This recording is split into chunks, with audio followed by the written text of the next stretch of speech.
গত ১৬ দিন ধরে সন্দেশখালি জ্বলছে।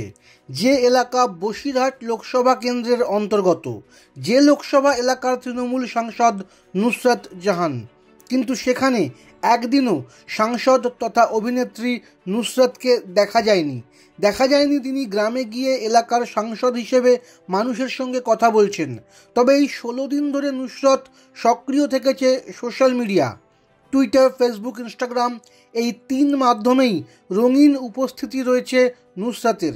সেখানে কি সন্দেশ দিয়েছেন নুসরাত?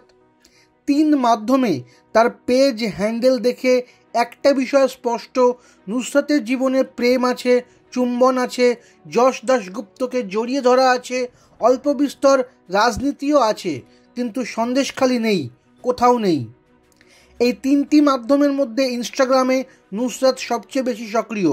গত ১৬ দিন সেখানে নানাবিধ পোস্ট করেছেন তিনি। বস্তুত এই দফায় সন্দেশখালিতে উত্তেজনা শুরু হয়েছিল ৮ই ফেব্রুয়ারি। সেদিন শাহজাহানের বাহিনীর বাইক মিছিল রুখে দিয়েছিলেন স্থানীয় বাসিন্দারা। গণরোষ এমন আকার নিয়েছিল যে গ্রাম ছেড়ে পালাতে হয় শাহজাহান বাহিনীকে। কাউকে দেখা যায় লঞ্চ থেকে নদীতে ঝাঁপ দিতে। ওই দিন সংসদে ছিলেন নুসরাত। সংক্ষিপ্ত বক্তৃতায় দাবি করেছিলেন কেন্দ্রীয় সরকার যেন বাংলার বকেয়া অর্থ মিটিয়ে দেয়। সেই বক্তৃতাই টুইটার হ্যান্ডেলে পোস্ট করেছিলেন বসিরহাটের তৃণমূল সাংসদ। কিন্তু ফেসবুক আর ইনস্টাগ্রামে তার পোস্ট ছিল ভিন্ন ভিন্ন।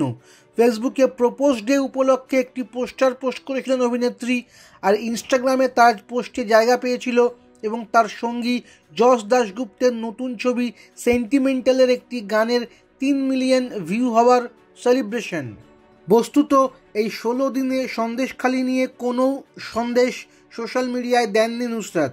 তবে তার বিবিধ পোস্ট দেখে তৃণমূলের অন্দরে অনেকেই কৌতূহলী। নুসরাত কি লোকসভার ভোটে টিকিট না পাওয়ার সন্দেশ পেয়ে গিয়েছেন? নইলে তিনি সন্দেশখালি নিয়ে এত নিষ্পৃহ কেন?